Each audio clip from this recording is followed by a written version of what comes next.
So today we'll be learning how to write a critical lens essay. Within the critical lens essay, one must use two different literary elements from a selected book and use them to agree or disagree with a given quote. One can use any two literary elements, such as theme, characterization, setting, or symbolism.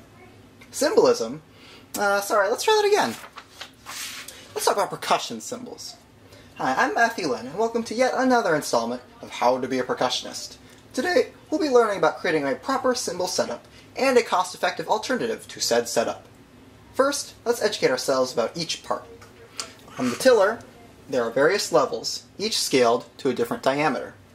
These are to accommodate cymbals of different sizes. On top of the tiller comes the sleeve.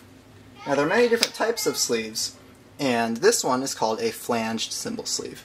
That is because we have a sleeve here and the flange, or base, down here. On top of the sleeve, we'll put our first felt washer. This is used to cushion our cymbal.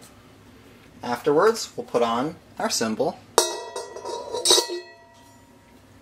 and then another felt, and then finally, a wing nut. And we'll tighten that down.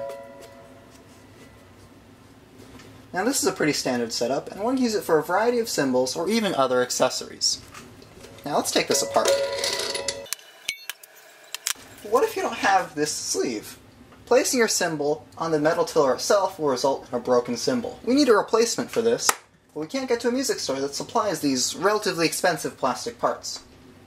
This is why one can also use the parts down here. For a total of less than $5, they can be found at pretty much any hardware store, and they provide a cheap, effective alternative to the above setup. First, we'll start with a fender washer. We can pick any size we need to fit the tiller. And we have 1/2 inch, which goes on the very bottom, 3/8, which goes on the next level, then 5/16, and for smaller tillers we even have a 1/4 inch. Now in our case, we're going to want to use a 5/16 flanged cymbal sleeve to replace the 5/16 cymbal sleeve. So we'll put the fender washer on top first. Afterwards, we're going to need to replace the sleeve itself. So what we'll use instead is some plastic tubing. Fortunately, this plastic is relatively flexible, so we don't have to worry about using individually tailored sizes like we do with the fender washers.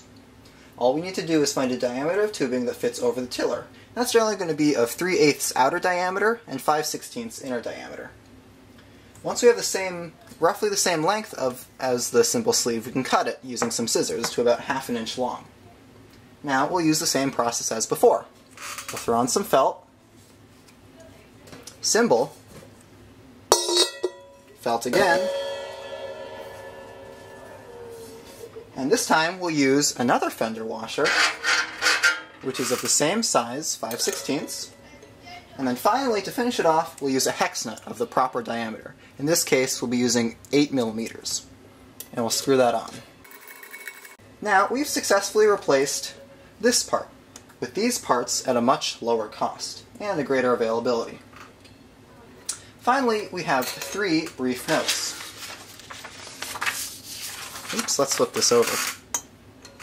The first is that the vast majority of all threads on all percussion instruments are of either 6mm or 8mm in size.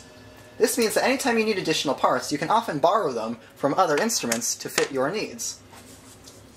Additionally, on the 1.25 of the M8 simply means how long and how far apart each thread is. For example, an M8 0.00 would not fit like an M8 1.25 hex nut.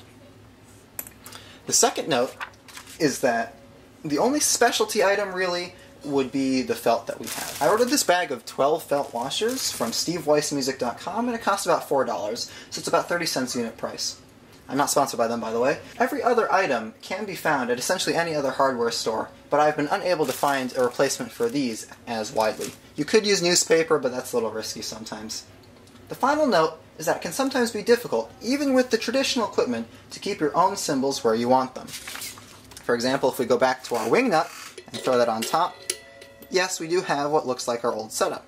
But what if we want to have our tiller at an angle?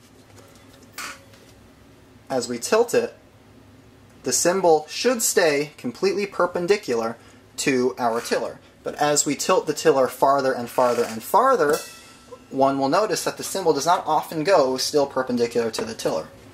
This is due to the fact that the felt often warps and does not provide as much grip between the cymbal and the between the cymbal and the wing nut.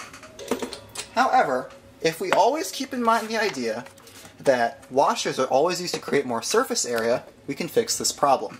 If we throw another washer on top, and then put the wing nut, or of course a hex nut as mentioned before, and tighten this down, we can often secure our cymbals far better than if we were to not use the fender washer at all. Now, we can often tilt our cymbal tiller to any degree, and our cymbal will still stay on properly.